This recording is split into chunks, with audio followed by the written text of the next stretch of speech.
Hello everyone, welcome back to my channel. आज हम लोग स्टार्ट करने जा रहे हैं क्लास 10th का बायोलॉजी एंड बायोलॉजी का फर्स्ट चैप्टर है लाइफ प्रोसेसेज। ठीक है, and this is the longest chapter of biology और इसमें बहुत सारे कंटेंट है। ठीक है, बहुत सारा टॉपिक है। तो इस चैप्टर का जो हो सकता है मेनी वीडियोस आवे। ठीक है, तो चलिए स्टार्ट करते हैं। देखिए, लाइफ प्रोसेसेज क्या होता है? लाइफ प्रोसेसेज वो सारा प्रोसेसेज होता है जो हमारे बॉडी यानी कि कोई भी लिविंग ऑर्गेनिज्म, चाहे प्लांट हो या एनिमल्स हो, ह्यूमन बींग्स हो, उसके बॉडी के अंदर होता है। ठीक है, फॉर डिफरेंट पर्पसेस, सर्वाइवल के लिए, एनर्जी प्रोडक्शन के लिए या जो भी कारण के लिए हो, बॉडी के अंदर जितने भी होते हैं ना, जिसके कारण लाइफ पॉसिबल है, ठीक है, सर्वाइवल पॉसिबल है, उस सारे प्रोसेसेज को हम बोलते हैं ऑल टुगेदर लाइफ प्रोसेसेज। जैसे डाइजेशन हो गया, रेस्पिरेशन हो गया, एक्सक्रीशन हो गया, ठीक है, डिफरेंट प्रोसेसेज है, राइट। अच्छा, तो हम लोग जो सो अभी बात कर रहे हैं कि लाइफ प्रोसेसेस किस में होता है? लिविंग थिंग्स में ना, लिविंग बॉडीज में होता है। तो सबसे पहले समझेंगे लिविंग एंड नॉन लिविंग क्या होता है। ठीक है, लिविंग का कुछ फीचर्स होता है। जैसे हम अगर बोलेंगे कि भाई ये लिविंग है कि नॉन लिविंग, कैसे हम आइडेंटिफाई करेंगे? तो कुछ ना कुछ फीचर्स होगा जिसके बेसिस पे हम कहेंगे कि अच्छा ये लिविंग है कि नॉन लिविंग है। तो कौन कौन सा फीचर्स है जो कि डिटरमाइन करता है whether the given thing is living और नॉन लिविंग, कोई भी चीज़ लिविंग है कि नॉन लिविंग है। जैसे अगर हम बात करें फीचर्स ऑफ लिविंग थिंग्स की, ठीक है, तो आपका हो गया वो कि भाई लिविंग थिंग्स क्या करता है? ग्रो करता है ना, उसका साइज बढ़ता है। जैसे आप लोग बच्चे में छोटे थे, अब धीरे धीरे ग्रेजुअली बढ़ रहे हैं। चाहे प्लांट ही हो, शुरू में छोटा सा रहता है, धीरे धीरे पूरा विशाल पेड़ बन जाता है, ट्री बन जाता है। तो लिविंग थिंग्स क्या करता है? ग्रो करता है। उसके बाद क्या बात कर रहा है कि लिविंग थिंग्स जो होता है ना, that need food, water and air. ठीक है, लिविंग थिंग्स को फूड, वाटर, एयर वगैरह चाहिए सर्वाइवल के लिए। नॉन लिविंग की जरूरत नहीं है। जैसे ये स्टाइलस है, इसको चाहिए कि भाई इसको जो सो फूड नहीं मिलेगा तो डेड हो जाएगा, क्या होगा नहीं होगा, या एग्जिस्ट नहीं करेगा, एक्सेट्रा एक्सेट्रा। नहीं ना, इसको फूड की, वाटर की, इस सब की जरूरत नहीं है। बट कोई भी लिविंग थिंग है तो उसको फूड, वाटर वगैरह चाहिए ही चाहिए। उसके बाद अगर बात करें कि भाई लिविंग थिंग्स जो है ना, दैट रेस्पायर्स। रेस्पायर मतलब क्या? उसमें रेस्पिरेशन प्रोसेस होता है। रेस्पिरेशन के बारे में ऑलरेडी हमने जूनियर क्लासेज में पढ़ा है कि respiration is the chemical process जिसमें क्या होता है ना कि एनर्जी प्रोडक्शन होता है। जैसे हम लोग का बॉडी सेल्स का बना हुआ है और हर एक सेल जो है हमेशा फंक्शन करते रहता है, तो फंक्शन के लिए एनर्जी चाहिए। तो एनर्जी जिस प्रोसेस से हमको मिलता है, that process is called respiration. ठीक है, इसके बारे में भी हम लोग इस चैप्टर में पढ़ेंगे, रेस्पिरेशन भी है सिलेबस में। ठीक है, तो ये हो गया आपका। ऐसे अगर बात करें कि भाई लिविंग थिंग्स जो है ना, they can move on their own. Generally क्या होता है कि most of the living things अपने आप मूव कर सकता है, एक प्लेस से दूसरी जगह जा सकता है। ठीक है, मतलब अपने आप, without external help, except plants. Plants move नहीं करता है, प्लांट्स में मूवमेंट, लोकोमोशन के अलावा अदर फीचर्स होता है। एंड उसके बाद कहता है दे एक्सक्रीट। एक्सक्रीट करना मतलब क्या? हार्मफुल सब्सटेंस बॉडी से बाहर निकालना। इसके बारे में भी हम लोग पढ़ेंगे, राइट। तो excrete means what? To remove the waste materials out of the body. मतलब बॉडी से जो है वेस्ट मटेरियल बाहर जो किया जाता है, जिस भी प्रोसेस से बाहर होता है, उसको हम बोलते हैं एक्सक्रीशन। एक्सक्रीट करना हो गया, ठीक है। एंड सबसे इम्पोर्टेंट, रिप्रोड्यूस। ठीक है, मतलब लिविंग थिंग्स अपने जैसों को प्रोड्यूस करता है, तभी तो उसका जनरेशन, आपका जनरेशन एग्जिस्टेंस है। ठीक है, अगर कोई भी ऑर्गेनिज्म रिप्रोड्यूस ना करे, अपने जैसे को जन्म ना दे, ठीक है, तो क्या होगा? वो एक्सटिंक्ट हो जाएगा। ठीक है, वैनिश हो जाएगा, अर्थ पर से गायब। तो वो स्पीसीज, तो रिप्रोडक्शन के कारण ही क्या हुआ कि चाहे वो प्लांट हो, इंसेक्ट्स हो, एनिमल्स हो, ह्यूमन बींग्स हो, अभी वो एग्जिस्ट कर रहा है, फ्यूचर में भी एग्जिस्ट करेगा, रिप्रोडक्शन के कारण है। ठीक है, तो ये सारा फीचर्स है लिविंग थिंग्स का। ये सारा क्या है? फीचर्स है। ये सारा फीचर्स अगर आपको देखने को मिल रहा है, then we can say that is living thing. अगर ये सब नहीं है, मतलब वो नॉन लिविंग है। ठीक है, तो सबसे पहले हम लोग जो है यहाँ पे रेस्पिरेशन की बात हो रही थी ना, रेस्पिरेशन, तो इसलिए हमने यहाँ पे थोड़ा सा इसको डिफाइन कर दिया है कि रेस्पिरेशन क्या है। तो रेस्पिरेशन बायोकेमिकल प्रोसेस है। अच्छा, बायोकेमिकल प्रोसेस क्या होता है? ठीक है, तो बायोकेमिकल प्रोसेस जो होता है ना, वो आपका केमिकल प्रोसेस ही होता है। क्या होता है? केमिकल प्रोसेस ही होता है, जो कि किसी भी लिविंग बॉडी के अंदर होता है। तो biochemical process is the chemical process which occurs inside the living body. ठीक है, तो रेस्पिरेशन भी क्या होता है? बॉडी के अंदर हो रहा है, इट मीन्स वो बायोकेमिकल प्रोसेस है, ठीक है।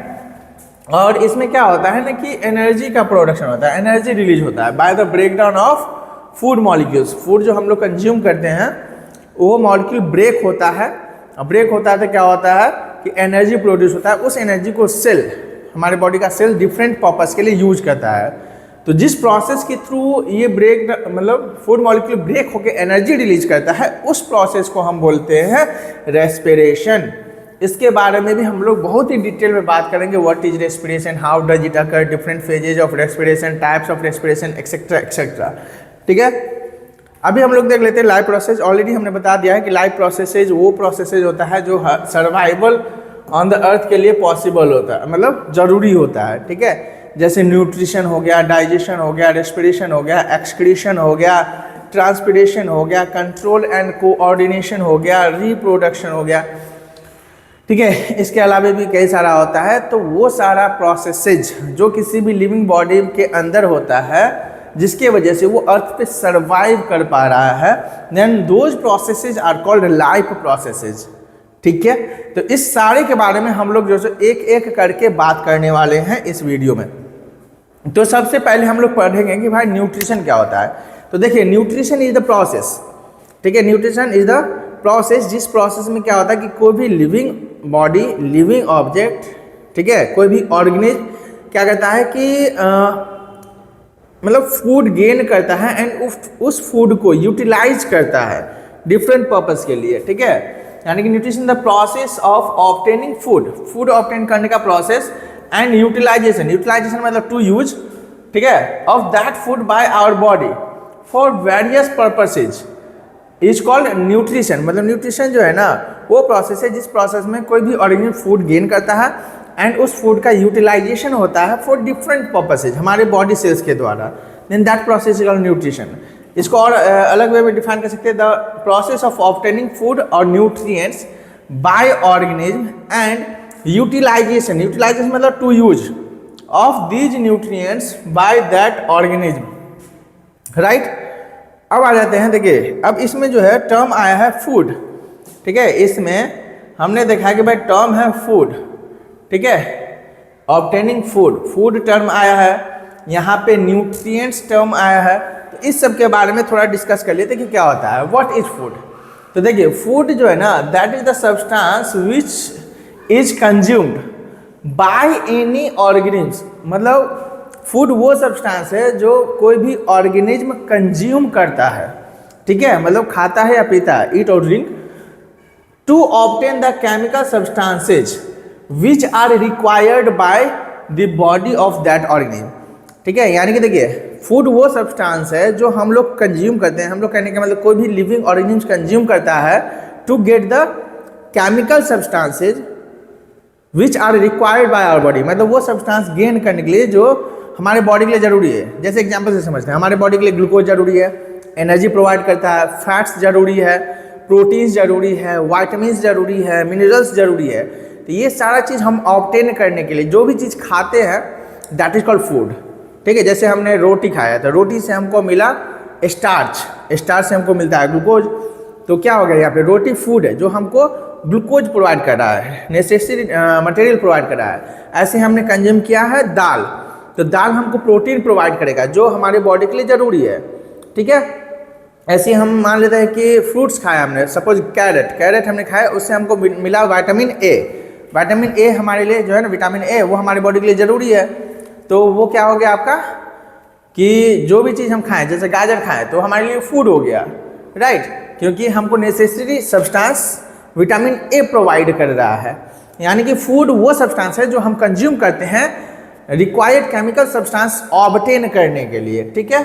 तो food is the organic substance which provides us nutrients, ठीक है। न्यूट्रिएंट्स क्या है, तो न्यूट्रिएंट्स आपका वही रिक्वायर्ड केमिकल सब्सटेंसेज हो गया, ठीक है। यहाँ पे आपका कुछ फूड का यहाँ पे ये दे दिया गया है, जैसे कार्बोहाइड्रेट हमको मिलता है, प्रोटीन मिलता है, फैट्स मिलता है, विटामिन मिलता है, प्रोटीन मिलता है, कार्ब्स मतलब वही कार्बोहाइड्रेट वगैरह, फैट्स। ये फूड का जो आपको पिक्चर्स दिया गया है, इस फूड से हमको डिफरेंट केमिकल सब्सटेंसेज मिलता है। डिफरेंट केमिकल सब्सटेंस क्या हो गया, कार्बोहाइड्रेट, प्रोटीन, फैट, विटामिन। समझ में आ रहा है। चलिए, फूड से हमको क्या क्या मिलता है फूड से हमको मिलता है सबसे पहले कार्बोहाइड्रेट, फिर हमको मिलता है फैट्स, फिर हमको मिलता है प्रोटीन्स, फिर हमको मिलता है विटामिन्स, मिनरल्स एंड रफेज और फाइबर, रफेज या फिर फाइबर, ठीक है, ये हमें मिलता है। तो ये सब आपका हो गया। एक मिनट,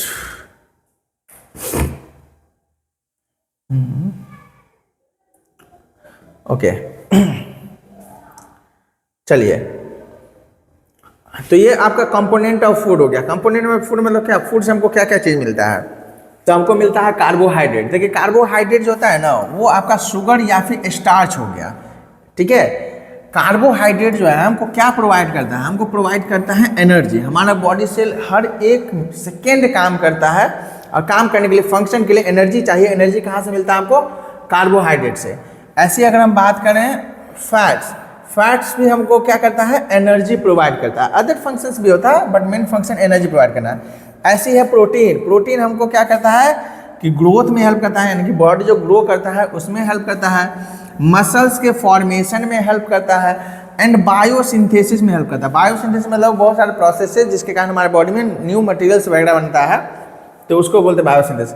तो विटामिन प्रोवाइड करता है। विटामिन क्या करता है, तो क्या कहता है, ये हेल्प करता है in the proper functioning of organs, different organs के प्रॉपर फंक्शनिंग में हेल्प करता है। जैसे विटामिन ए जो है, विटामिन ए वो आइज के प्रॉपर फंक्शनिंग में हेल्प करता है, राइट। विटामिन सी जो है सो गम को हेल्दी रखता है। उसका बाद जो आपका हो गया कैल्शियम, सॉरी विटामिन की बात कर रहे हैं, तो विटामिन डी बोन्स को स्ट्रॉन्ग करता है। तो ऐसे करके जो डिफरेंट ऑर्गन्स के प्रॉपर फंक्शनिंग में विटामिन हेल्प करता है। उसके बाद है आपका मिनरल्स। मिनरल्स क्या कहता है, बायोसिंथेसिस, डिफरेंट सब्सटेंसेस फॉर्मेशन में हेल्प करता है। मेटाबॉलिज्म, मेटाबॉलिज्म मतलब क्या, बायोकेमिकल प्रोसेस, हमारे बॉडी में जितने भी केमिकल प्रोसेस होते हैं ना, उसको मेटाबॉलिज्म भी कहते हैं, उसको कंट्रोल करता है। रफेज आपका फाइबर जो है, ये हमको मतलब गट को क्लीन करने में हेल्प करता है। क्या करता है, गट को क्लीन करने में हेल्प करता है। आई होप आप लोगों को समझ में आ रहा होगा, ठीक है। चलिए, तो यहाँ पे हमने जो है अभी तक पढ़ा है कि भाई फूड क्या होता है, ठीक है। फूड क्या होता है वो हम लोग समझ गए, ठीक है। फूड वो सब्सटेंस होता है जो हम कंज्यूम करते हैं रिक्वायर्ड केमिकल सब्सटेंस ऑब्टेन करने के लिए, कार्बोहाइड्रेट ऑब्टेन करने के लिए, प्रोटीन ऑब्टेन करने के लिए, विटामिन ऑब्टेन करने के लिए, ये सब ऑब्टेन करने के लिए हम जो भी खाते हैं वो फूड है। रोटी चावल दाल वगैरह क्या है, फूड है। फूड में क्या आपका हो गया, इसमें आपका हो गया जैसे रोटी, चपाती विच इज कॉल्ड, राइट, दाल यानी कि pulse, vegetables, fruits, lots of foods are there, ठीक है, बहुत सारा है। इससे हमको क्या मिलता है, रिक्वायर्ड केमिकल सब्सटेंस मिलता है। उसी को हम लोग बोलते हैं, क्या बोलते हैं, न्यूट्रिएंट्स। तो न्यूट्रिएंट्स भी पूछा जाता है कि भाई what do you understand by nutrients. तो न्यूट्रिएंट्स हम डिफाइन कर सकते हैं कि nutrients are the chemical substances, ठीक है, the chemical substances, chemical substances which are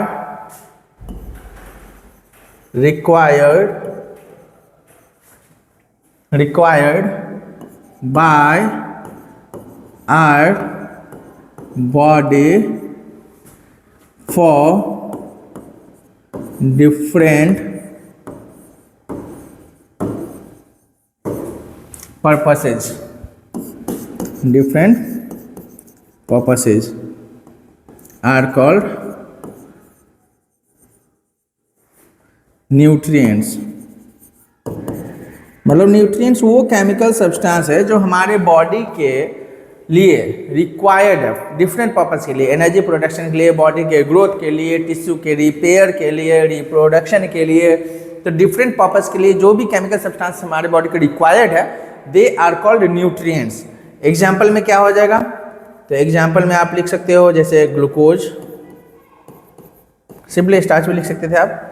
उसके बाद आपका फैट्स हो गया, ठीक है, विटामिन्स हो गया, मिनरल्स हो गया, रफेज हो गया, ETC, ठीक है। ये सारा क्या हो गया आपका न्यूट्रिएंट्स, यानी कि हमको फूड न्यूट्रिएंट्स प्रोवाइड करता है। फूड क्या करता है, हमको न्यूट्रिएंट प्रोवाइड करता है, यानी कि फूड हम कंज्यूम करते हैं टू गेट द न्यूट्रिएंट्स। ठीक है, यही आपका कंपोनेंट ऑफ फूड भी है। चलिए नेक्स्ट आते हैं कि गट वर्ड आया। जैसे यहाँ पे हमने देखा कि यहाँ पे जो है सो रफेज जो है ना वो गट को क्लीन करने में हेल्प करता है। तो गट को समझ लेते क्या होता है, ठीक है। उसके बाद आगे वाले टॉपिक में हम मूव करेंगे। तो देखिए गट को ही हम एलिमेंट्री कैनाल भी बोलते हैं। क्या बोलते हैं, एलिमेंट्री कैनाल। ये डाइजेस्टिव सिस्टम का है, वो आगे हम लोग पढ़ेंगे फिर से, ठीक है। तो देखिए गट या एलिमेंट्री कैनाल क्या है, तो ये ट्यूबुलर पैसेज है। ट्यूबुलर जो है ना पाइप जैसा रास्ता है जिसके थ्रू फूड जो है ना पास होता है ड्यूरिंग डाइजेशन। जब हम खाना खाते हैं तो वो जिस जिस पैसेज से पास करते जाता है, डाइजेस्ट होते जाता है, उस पैसेज मतलब पैसेज को, रास्ता को हम बोलते हैं गट और एलिमेंट्री कैनाल।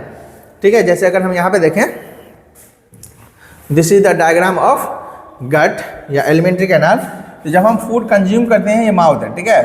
तो इधर से फूड जो है सो हमारे माउथ में गया, राइट। इधर से हमारे माउथ में गया, माउथ से यहाँ पे फेरिंग्स होता है, फेरिंग्स में गया, एक मिनट, यस। माउथ से क्या हो गया, फेरिंग्स में गया, फेरिंग्स से लैरिंग्स में गया, फिर फूड पाइप ये आपका हो गया, फिर एस्टमक में गया, एस्टमक से स्मॉल इंटेस्टाइन, स्मॉल इंटेस्टाइन से फिर लार्ज इंटेस्टाइन, और लार्ज इंटेस्टाइन से रेक्टम, रेक्टम से एनस, एनस से होते हुए बाहर चला जाएगा अनडाइजेस्टेड फूड। तो ये जो पैसेज है ना, ये जो माउथ है, यहाँ पे क्या है, माउथ है। तो माउथ से स्टार्ट हुआ, ठीक है। माउथ से फिर फेरिंग्स, फेरिंग्स से जो एसोफेगस, आई थिंक लैरिंग्स भी मैंने बोल दिया था उसमें, वो एलिमेंट्री कैनाल का पार्ट नहीं है। Mouth, pharynx, food pipe, stomach, small intestine, large intestine, ठीक है। लार्ज इंटेस्टाइन यहाँ पे ये लास्ट पोर्शन है रेक्टम, जहाँ पे अनडाइजेस्टेड फूड थोड़ी देर के लिए स्टोर होता है, और इसका ओपनिंग जो है ना, ओपनिंग जिससे होके अनडाइजेस्टेड फूड बाहर जाता है, इसको हम बोलते हैं एनस, ठीक है, एनस। तो ये जो ट्यूबुलर पैसेज है जिसके थ्रू फूड मतलब डाइजेस्ट होते जाता है, मूव करते जाता है, तो इसी को हम बोलते हैं गट या एलिमेंट्री कैनाल। तो ये गट जो है, ठीक है, कहाँ से स्टार्ट होता है, माउथ से स्टार्ट होता है एंड एनस पे खत्म होता है, ठीक है। आई होप आप लोग को समझ में आ रहा होगा। तो यही आपका कि एलिमेंट्री कैनाल ट्यूबुलर पैसेज है जिसके थ्रू फूड मूव करता है ड्यूरिंग डाइजेशन। ऐसे ही अगर हम बात करें, ये स्टार्ट होता है माउथ पे, एंड होता है एनस पे। अभी जस्ट मैंने बताया कि माउथ से स्टार्ट होता है एंड एनस, ओपनिंग जो जहाँ से फूड बाहर जाता है अनडाइजेस्टेड फूड, यहाँ पे ये क्या होता है, खत्म होता है। उसके बाद क्या होता है कि कभी कभी क्या होता है ना कि गट वर्ड जो है यूज किया जाता है एक इंडिविजुअल ऑर्गन के लिए। कभी कभी देखिए, वैसे तो हम इस होल पैसेज को हम गट बोलते हैं, एलिमेंट्री कैनाल बोलते हैं, बट कभी कभी एक पर्टिकुलर पार्ट को भी हम गट वर्ड में, कि मतलब गट वर्ड जो है ना पर्टिकुलर पार्ट के लिए भी यूज किया जाता है। जैसे मान लेते हैं कभी कभी स्टमक के लिए गट वर्ड यूज कर लिया जाता है, कभी कभी स्मॉल इंटेस्टाइन के लिए गट वर्ड यूज कर लिया जाता है, कभी कभी एसोफेगस के लिए गट वर्ड यूज कर लिया जाता है। तो वही यहाँ पे कहा जा रहा है कि कभी कभी इंडिविजुअल ऑर्गन के लिए भी गट वर्ड यूज कर लिया जाता है, जैसे स्मॉल इंटेस्टाइन के लिए, स्टमक के लिए, एक्सेट्रा एक्सेट्रा, राइट। अब आ जाते हैं नेक्स्ट, न्यूट्रिएंट्स। न्यूट्रिएंट्स ऑलरेडी मैंने आपको बता दिया कि nutrients are the chemical substances which are required by the body of organism. मतलब न्यूट्रिएंट्स वो केमिकल सब्सटेंसेज जो हमारे बॉडी के द्वारा रिक्वायर्ड है, कोई भी ऑर्गेनिज्म, प्लांट, एनिमल, इंसेक्ट्स वगैरह के द्वारा रिक्वायर्ड है, उस केमिकल सब्सटेंसेज को ही हम बोलेंगे nutrients. Carbohydrate, protein, fat, vitamins, minerals etcetera, ये सारा क्या है, न्यूट्रिएंट्स है। अब आ जाते हैं, देखिए न्यूट्रिशन जो हमने पढ़ा है, ठीक है, हमने क्या स्टार्ट किया था, न्यूट्रिशन। फर्स्ट टॉपिक क्या था, न्यूट्रिशन, यस, न्यूट्रिशन हमने स्टार्ट किया था। उसके बाद बीच बीच में जो भी टर्म्स आया, फूड आया, न्यूट्रिएंट्स आया, वो हमने डिस्कस कर लिया। अब ये न्यूट्रिशन की अगर हम बात करते हैं, ठीक है, तो यहाँ पे ये बेसिकली दो टाइप का होता है, ठीक है। न्यूट्रिशन की बात करते हैं तो वो दो टाइप का होता है। न्यूट्रिशन जो प्रोसेस है ना, let me right,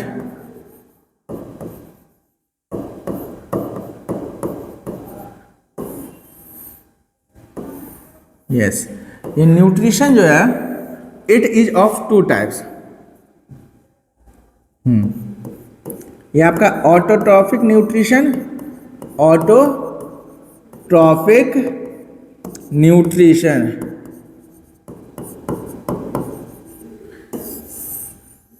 second, heterotrophic nutrition. Heterotrophic nutrition.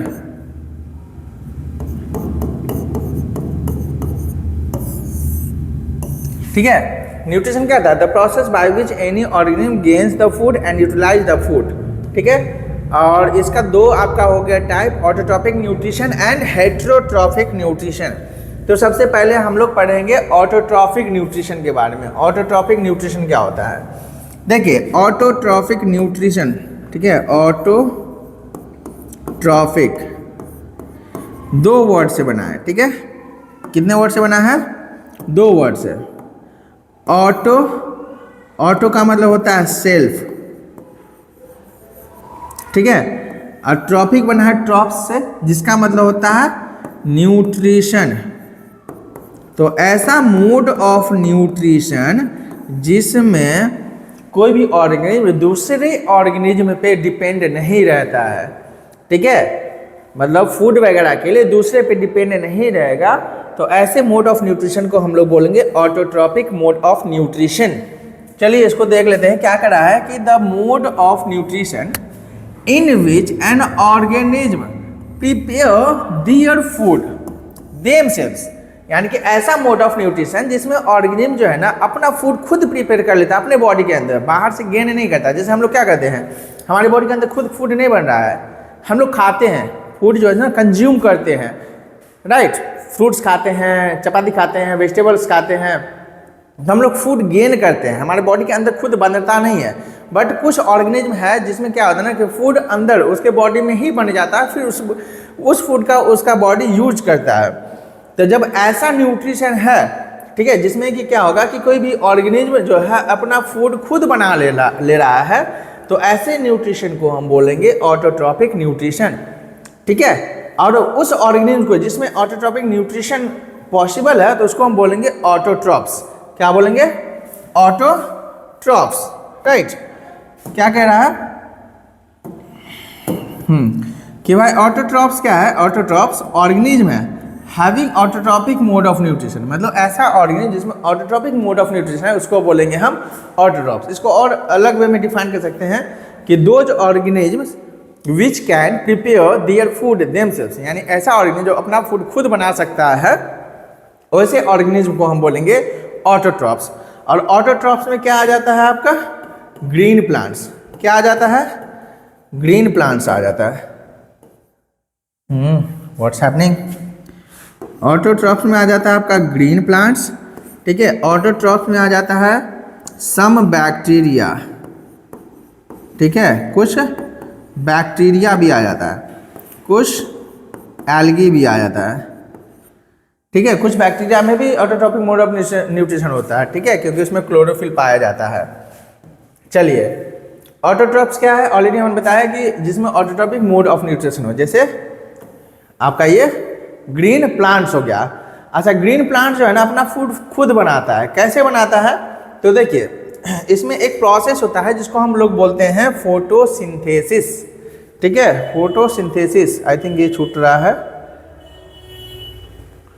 Yes, आगे है, ठीक है, आगे हमने मेंशन किया हुआ है। तो यहाँ पे क्या होता है कि ये जो ग्रीन प्लांट है ये क्या करता है कि वाटर लेता है, सॉइल से वाटर ले लिया H2O, और एयर से कार्बन डाइऑक्साइड ले लिया, ठीक है, और इस दोनों से फूड बनाता है। यानी कि इसमें क्या होता है ना कि कार्बन डाइऑक्साइड एंड वाटर, ठीक है, कार्बन डाइऑक्साइड लिया एयर से एंड वाटर ले लिया एब्जॉर्ब जो कर रहा है रूट से, और ये दोनों रिएक्ट करके बनाता है C6H12O6 प्लस ऑक्सीजन भी रिलीज करता है।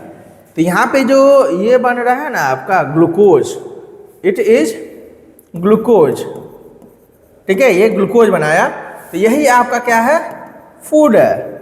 तो इस प्लांट में क्या हुआ है ना कि कार्बन डाइऑक्साइड एंड ऑक्सीजन का यूज किया गया एंड फूड बनाया गया है ग्लूकोज। इस प्रोसेस में ऑक्सीजन भी रिलीज हुआ जो हम लोग यूज करते हैं रेस्पिरेशन में, एनर्जी प्रोडक्शन में, ठीक है। तो यहाँ पे हमने देखा कि ये ऑर्गेनिज्म जो है ना खुद अपना फूड बना ले रहा है। इसका मतलब ये क्या है? ग्रीन प्लांट्स क्या है? ये है आपका ऑटोट्रॉफ, ठीक है। इसमें कौन सा न्यूट्रिशन है? ऑटोट्रॉफिक न्यूट्रिशन है, ठीक है। तो यहाँ पे इसी का डेफिनेशन है आपका, ऑटोट्रॉफ का ही दूसरा डेफिनेशन है। एग्जांपल्स ऑलरेडी हमने बता दिया है कि भाई ग्रीन प्लांट्स है, कुछ बैक्टीरिया है, कुछ एल्गी है, ठीक है। ऑटोट्रॉफ्स दो वर्ड से बना हुआ है, ऑटो एंड ट्रॉफ्स। ऑटो का मतलब होता है सेल्फ और ट्रॉफ का मतलब होता है न्यूट्रिशन, मतलब जिसमें सेल्फ न्यूट्रिशन हो, न्यूट्रिशन के लिए दूसरे ऑर्गेनिज्म पे डिपेंड ना हो, ठीक है। अब आ जाते हैं फोटो ऑटोट्रॉफ्स, ठीक है। तो देखिए ऑटोट्रॉफ्स जो है ना कई टाइप का होता है, जिसमें से एक है आपका फोटो ऑटोट्रॉफ्स। यहाँ पे हमने क्या देखा कि देखिए ये जो रिएक्शन हो रहा है ना, ये एक्चुअली लाइट के प्रेजेंस में हो रहा है। किसके प्रेजेंस में हो रहा है? लाइट के प्रेजेंस में, लाइट के हेल्प से हो रहा है, ठीक है। और क्लोरोफिल का भी जरूरत पड़ता है, जो आगे हम लोग पढ़ेंगे। चलिए इसको देख ही लेते हैं एक बार, फोटोसिंथेसिस, ठीक है। उसके बाद वापस उस टॉपिक पे आएंगे। देखिए फोटोसिंथेसिस, फोटोसिंथेसिस क्या है? ये केमिकल प्रोसेस है। ये क्या है? केमिकल प्रोसेस है, जो बेसिकली किस में होता है? इन ग्रीन प्लांट्स होता है, ठीक है। ग्रीन प्लांट्स होता है, या फिर कुछ बैक्टीरिया में होता है, एंड कुछ एल्गी में होता है, इस सब में होता है। अब इसी में क्यों होता है? तो इसी में इसीलिए होता है क्योंकि इस सब में, ठीक है, इस सब में एक ग्रीन पिगमेंट पाया जाता है, ठीक है। Found green pigment. इस सब में क्या होता है? ग्रीन पिगमेंट पाया जाता है। उस ग्रीन पिगमेंट को हम बोलते हैं क्लोरोफिल। क्या बोलेंगे? क्लोरोफिल। CHLOROPHYLL, chlorophyll. और ये क्या करता है कि इस प्रोसेस में हेल्प करता है, ठीक है। इसको पहले डिफाइन कर लेते हैं कि ये होता है क्या, फोटोसिंथेसिस क्या है। वापस से आएंगे इस पे। क्या कर रहा है कि photosynthesis is the chemical process by which green plants, some bacteria and some algae prepare their food themselves, ठीक है। मतलब ऐसा प्रोसेस जिस प्रोसेस के थ्रू ग्रीन प्लांट्स, कुछ बैक्टीरिया कुछ एल्गी अपना फूड खुद प्रिपेयर करता है by using carbon dioxide and water. किस चीज का यूज करके? कार्बन डाइऑक्साइड एंड वाटर का यूज करके, in the presence of sunlight, sunlight के प्रेजेंस में, ठीक है। And with the help of chlorophyll, chlorophyll के हेल्प से। तो ऐसे प्रोसेस को हम बोलते हैं फोटोसिंथेसिस, ठीक है, जो ग्रीन प्लांट्स में होता है। एक्चुअली ये ऊपर नीचे हो गया थोड़ा सा, ठीक है, एरो ये यहाँ पे होना चाहिए। चलिए कोई बात नहीं, मैं इसको फिर से लिख देता हूँ। देखिए क्या होता है कि कार्बन डाइऑक्साइड है, ठीक है, वाटर है, प्लांट जो है वो लाइट के प्रेजेंस में, यानी कि सनलाइट के प्रेजेंस में, ठीक है,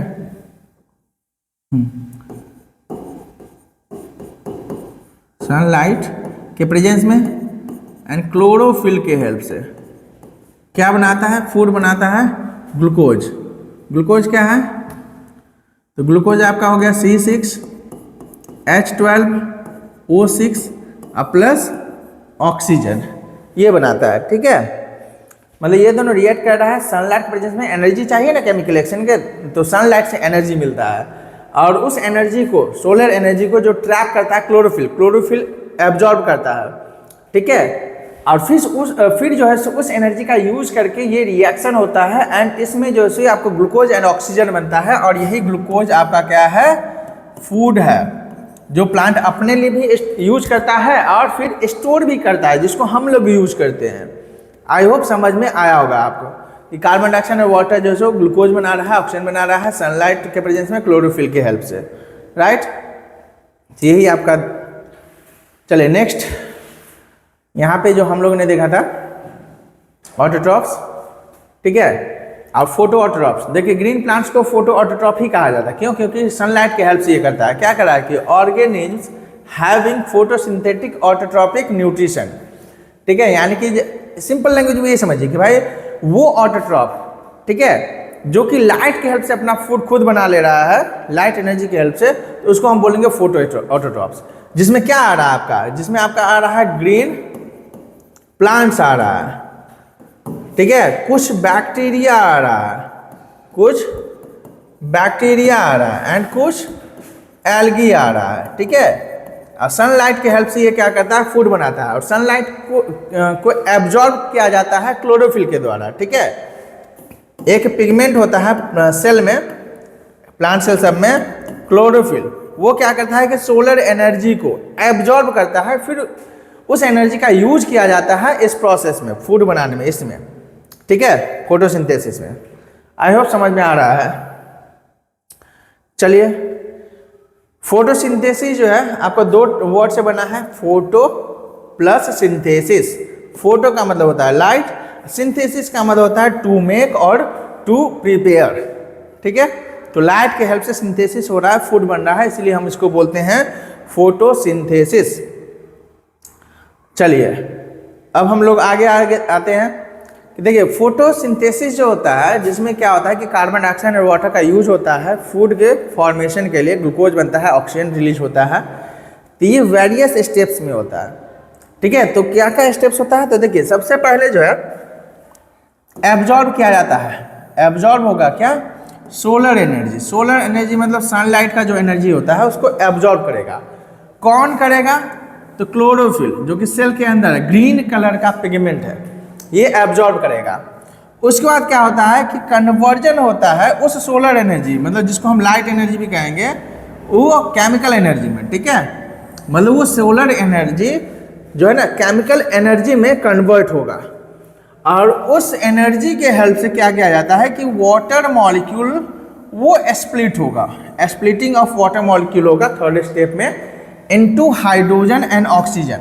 यानी कि यहाँ पे जो है H2O था, वो H2 प्लस O2 में रिलीज हुआ इस एनर्जी की हेल्प से, ठीक है। अब उसके बाद जो सब कार्बन डाइऑक्साइड जो था, कार्बन डाइऑक्साइड, ठीक है, उसका होता है रिडक्शन। क्या है, reduction of carbon dioxide. Carbon dioxide का रिडक्शन होगा, मतलब कार्बन डाइऑक्साइड से ये जो हाइड्रोजन बना है ना, ठीक है, ये जो कार्बन डाइऑक्साइड जो है, इससे ये जो हाइड्रोजन है ये कंबाइन होगा, और कंबाइन होगा तो ग्लूकोज बनेगा C6H12O6।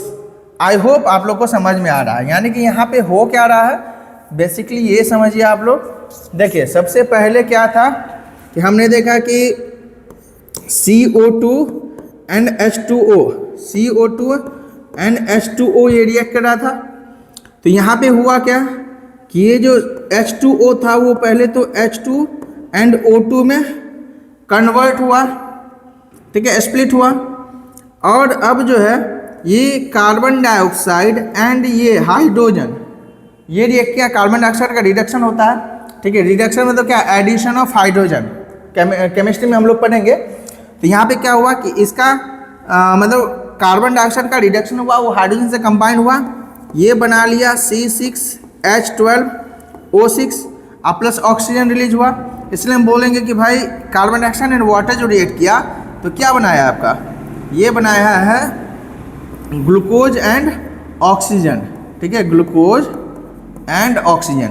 तो सबसे पहले सोलर एनर्जी को ट्रैप किया गया क्लोरोफिल के द्वारा, फिर उसका कन्वर्जन होता है सोलर एनर्जी का केमिकल एनर्जी में। उस केमिकल एनर्जी के हेल्प से वाटर मॉलिक्यूल ब्रेक होता है H2 एंड O2, हाइड्रोजन और ऑक्सीजन में, एंड फिर कार्बन डाइऑक्साइड से जो सो हाइड्रोजन ऐड होता है, यानी कि कार्बन डाइऑक्साइड का रिडक्शन होता है ग्लूकोज में। तो हम बोल सकते हैं कि ग्लूकोज बना एंड ऑक्सीजन बना इस होल प्रोसेस में, ठीक है। क्या क्या यहाँ पे रॉ मटेरियल था, फोटोसिंथेसिस में क्या क्या यूज हुआ है, तो फोटोसिंथेसिस में यूज हुआ है आपका वाटर, यूज हुआ है CO2 carbon dioxide, and use हुआ है एनर्जी सनलाइट का, ठीक है, सोलर एनर्जी। ये सब रॉ मटेरियल्स है। फोटोसिंथेसिस में CO2 क्या होता है, यूज हो रहा है। देखें ना अभी फोटोसिंथेसिस में यहाँ पे CO2 यूज हो रहा है प्रोसेस में, एंड ऑक्सीजन जो है वो प्रोड्यूस हो रहा है, वो रिलीज होता है, ठीक है। ऑक्सीजन यहाँ पे बना है, यहाँ पे ऑक्सीजन ग्लूकोज के साथ साथ ऑक्सीजन बन रहा है, तो ऑक्सीजन रिलीज हो रहा है। तो फोटोसिंथेसिस में CO2 यूज हुआ एंड ऑक्सीजन रिलीज हुआ एयर में, and the exchange of these gases occurs through the stomata. और ये सब जो हो रहा है वो स्टोमेटा के थ्रू हो रहा है। स्टोमेटा के बारे में हम लोग पढ़ेंगे आगे, ठीक है। तो आज के वीडियो में जो है सो बस इतना ही। नेक्स्ट वीडियो में हम लोग जो है पढ़ेंगे हेट्रोट्रॉफिक न्यूट्रिशन के बारे में। नेक्स्ट वीडियो में हेट्रोट्रॉफिक न्यूट्रिशन के बारे में डिस्कस करेंगे। ठीक है, तो आज के लिए इतना ही। आई होप कि जितना भी हमने डिस्कस किया है यू हैव अंडरस्टूड। चलिए आज के लिए इतना है, थैंक यू।